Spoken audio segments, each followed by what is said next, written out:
Calculus Lesson 9 is going to be all about the second derivative. Lesson 8, we touched on the first derivative and how powerful it is, what it's used for, when it's used. We're going to do the same for the second derivative. And between them, they're going to start rounding off the behemoth that is calculus and just how powerful it can be in so much of the maths we're going to do from here on out. So let's just touch on what is the second derivative. Let's define it a bit. In terms of what it's called, you'll see it used as y double dash, f double dash x, d squared y over dx squared. All of them are absolutely interchangeable. They're the exact same thing. They're all just talking about the second derivative. And what the second derivative is it's the concavity of the curve. So when the second derivative is positive, we're concaving up. When it's negative, we're concaving down. Let's go a little deeper. So in terms of finding the second derivative, we just use the exact same methods of differentiation as we did to find the first. So you can find the second, the third, the fourth derivative by just continuing to differentiate like we do. Only the first two derivatives are going to be the practical ones that we're going to be using in this course. So we're going to find the first and second derivatives of y equals 2x to the 4 minus 3x squared plus 9x minus a half. So let's write that out. Then the first derivative, well, it's just vanilla differentiation for each of the terms. We're just going to basic differentiate those. 8x cubed minus 6x plus 9. Second derivative, we're going to do the exact same thing. It's another vanilla differentiation. 24x squared minus 6. So there's our first and second derivatives. That's how we do it with vanilla differentiation. Now a slightly harder one.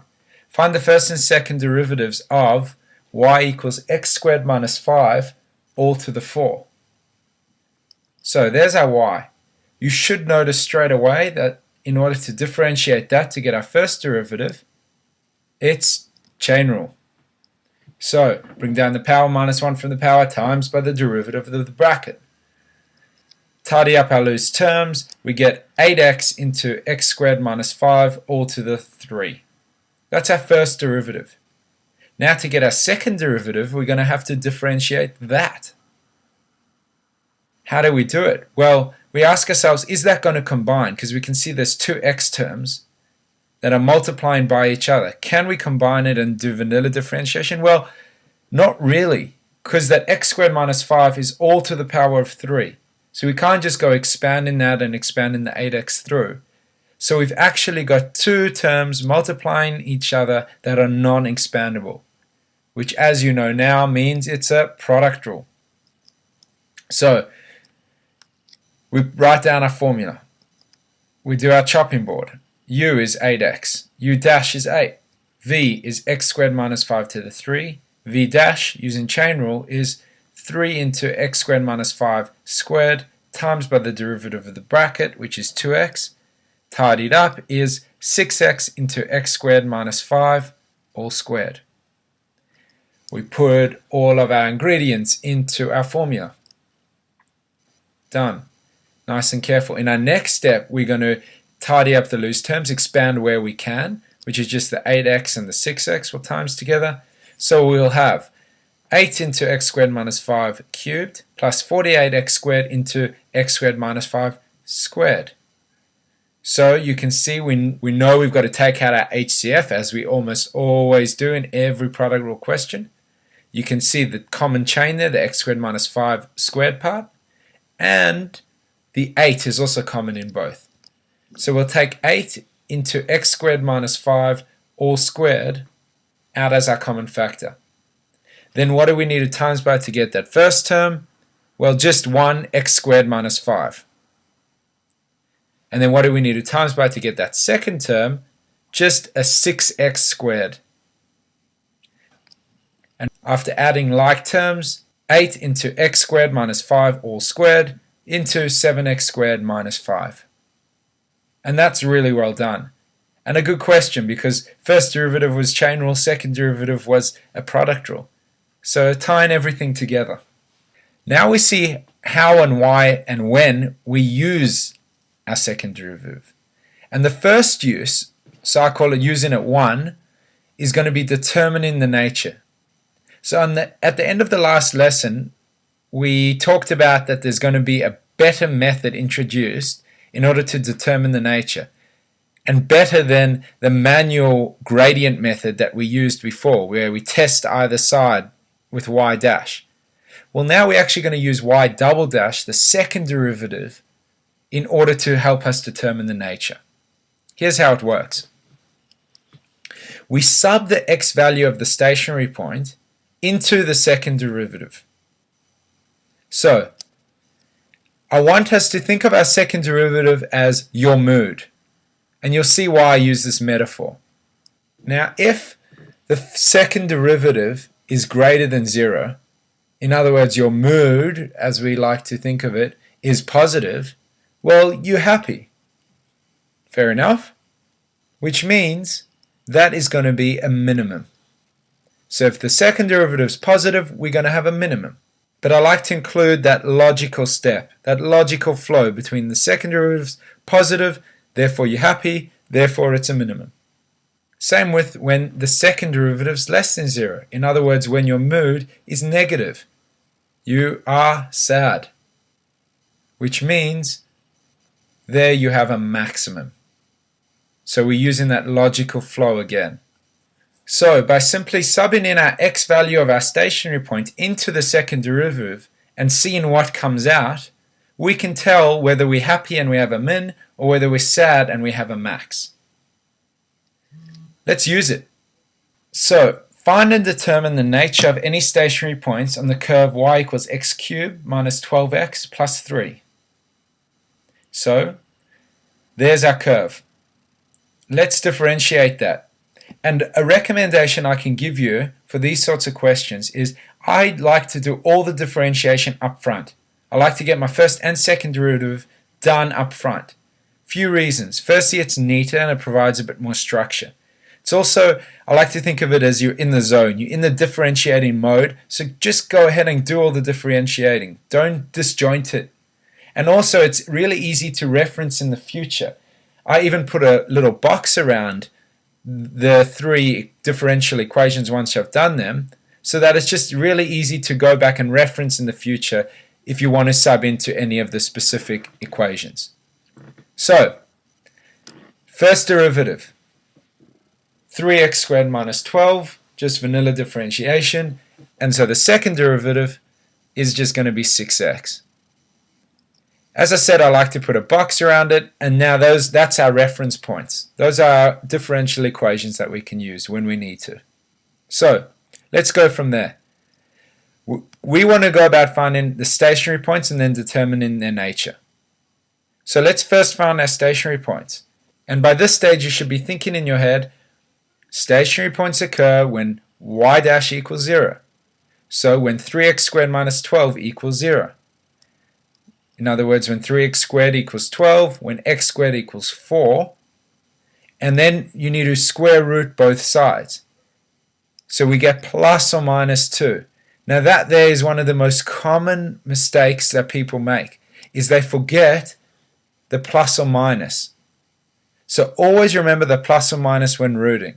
One of the little tricks I use to get my students to remember that is I try to tell them a little story. I say, think of what your parents would say when you go about rooting.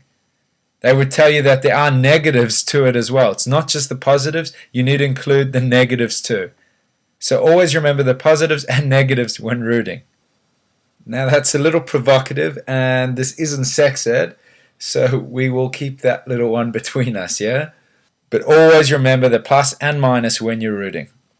So we've got 2 x coordinates of our stationary points, 2 and negative 2. In order to get the coordinates, we sub those into y. So when x is 2, well, let's sub it into our y equation over there. We get 2 cubed minus 2 into 12 plus 3, which is 8 minus 24 plus 3, which is minus 13. What about when x is negative 2? Do the same thing, sub it into our y equation, and we land up getting minus 8 plus 24 plus 3, which gives us 19. So, Ultimately, we've got stationary points at 2, negative 13 and negative 2, 19. That's our stationary points done. Now we need to know what type of stationary points are they. Are they maxes? Are they mins? And we do that by determining the nature. We could do it manually like we learned in last lesson where we test it. But watch how much quicker it is when we use the second derivative, what we just learnt now. So we sub those x values into our second derivative formula. That one there. When x is 2, the second derivative is 6 into 2, which is 12, which is greater than 0, which is happy, because your mood is positive, so you're happy, which is a minimum. So you've got a minimum at 2, negative 13. When x is negative 2, sub it into the second derivative, we get 6 into negative 2, which is negative 12, which is less than 0, so your mood is negative, so you're sad, so there's a max. We can say we've got a max at 219. See how I write out that logical flow so that we don't get confused with greater than is a min, less than is a max. It's a bit confusing, but if you use logic, it won't fail you. Alright, let's do another example, and I want you to try this one yourself. So pause me here and give it a go yourself. Worst case, you fail, and then you see how it's done after. Definitely try it out yourself. Alright, find and determine the nature of any stationary points on the curve y equals a quarter minus x squared. So there's our equation. And remember, let's go get all our differential equations early. So our first derivative using vanilla differentiation is negative 1 minus 2x. Second derivative is negative 2. Easy. There are differential equations. I box them just to make them easy to reference later. Now we know that stationary points occur when the first derivative equals 0. Notice how it's the same thing every time. We just learn a system, we learn a pattern, and then we just replicate that. Stationary points when y dash equals 0. So when minus 1 minus 2x equals 0. When 2x equals negative 1, so x equals negative a half. What we now want to do is take that stationary point, get the y coordinate. So we sub it into our y equation over there. So when x is negative a half, y is a quarter minus a half minus a half squared.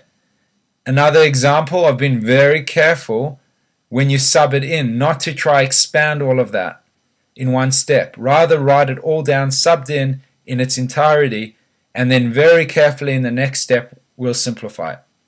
So in the next step, that becomes a quarter plus a half minus, and then the minus a half squared becomes a quarter, so it's minus a quarter. Then we add and subtract those together. The quarter minuses the quarter leaves us with a half. And so we've got a stationary point at negative a half, half.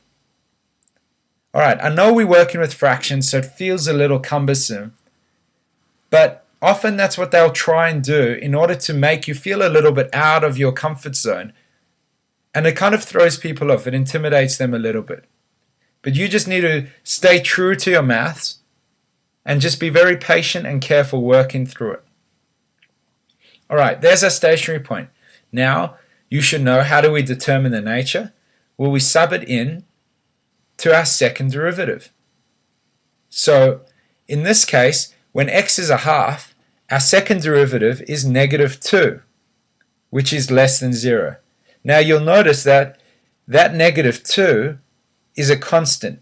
Our second derivative was just negative 2. It was constant. In other words, it was just a number that's independent of x.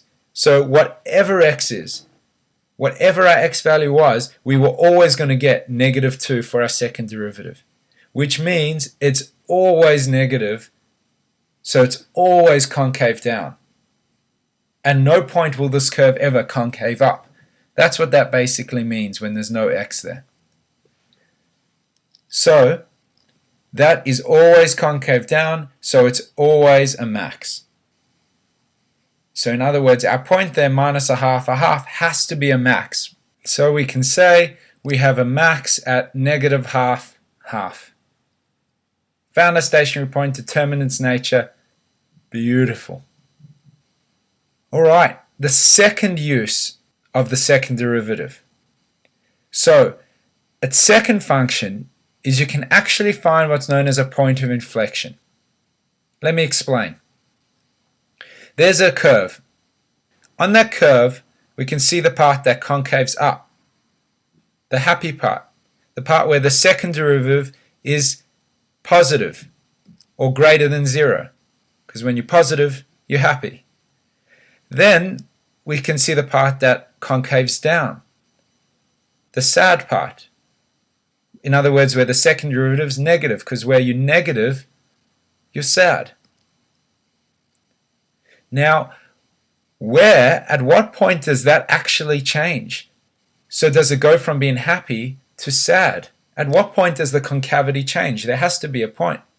And that point there is known as our point of inflection. It is the point where the second derivative is 0. It changes from positive to negative or negative to positive.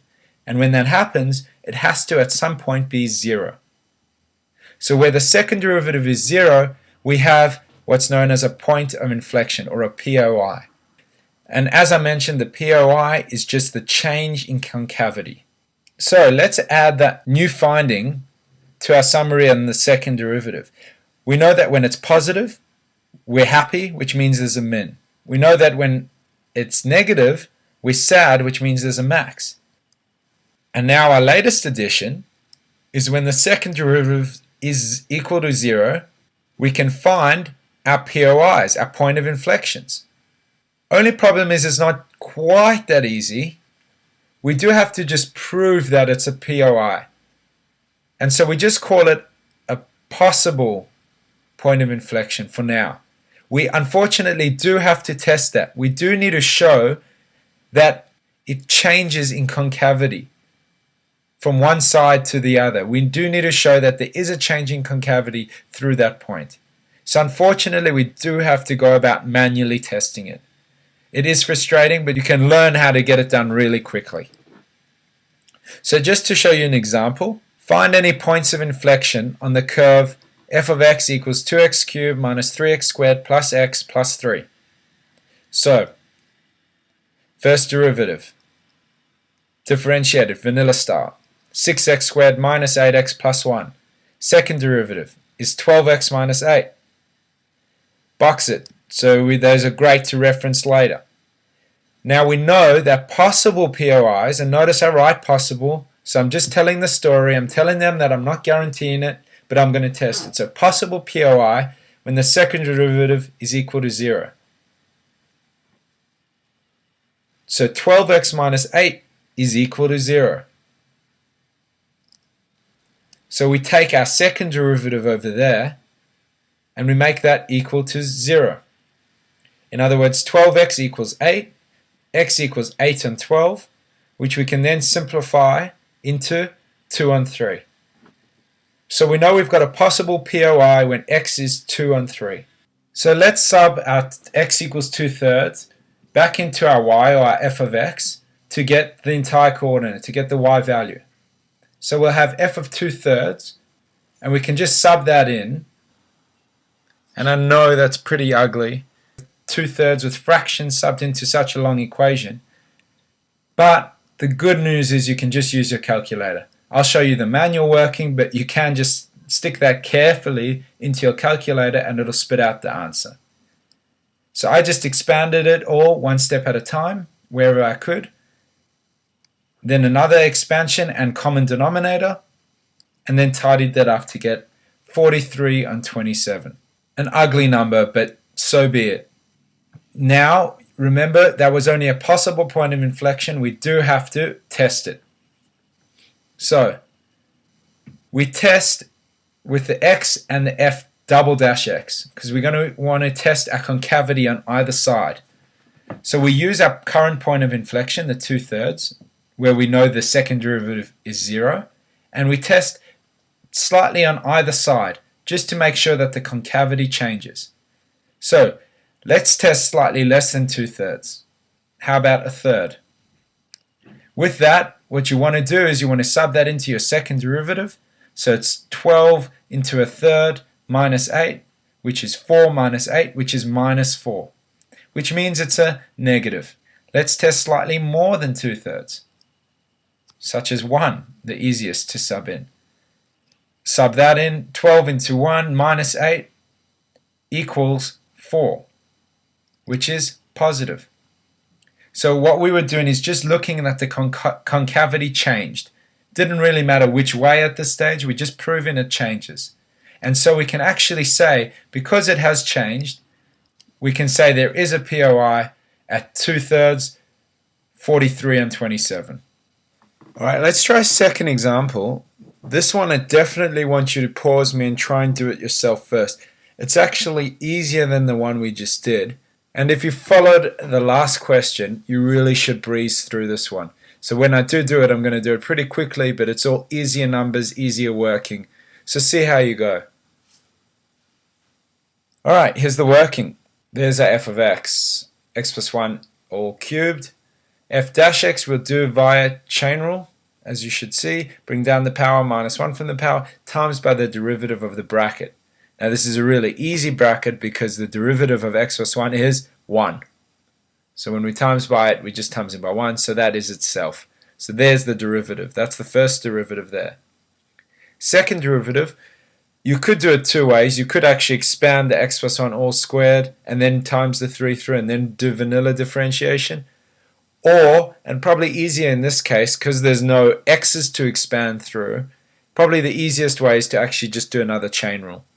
So bring down the power, times it by the 3, minus 1 from the power, and times by the derivative of the bracket, which is just 1 again.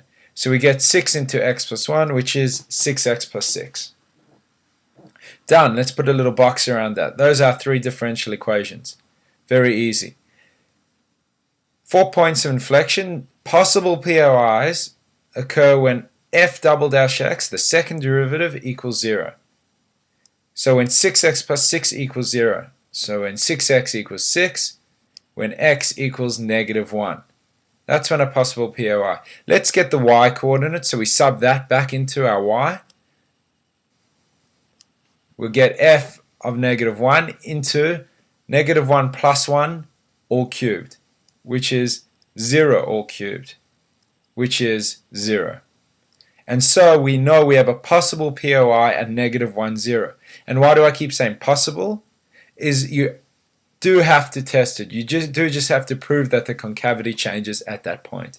So we're going to test our x and our f double dash x, in other words our concavity, and we want to test either side of our possible POI and just prove that the concavity changes one way or the other.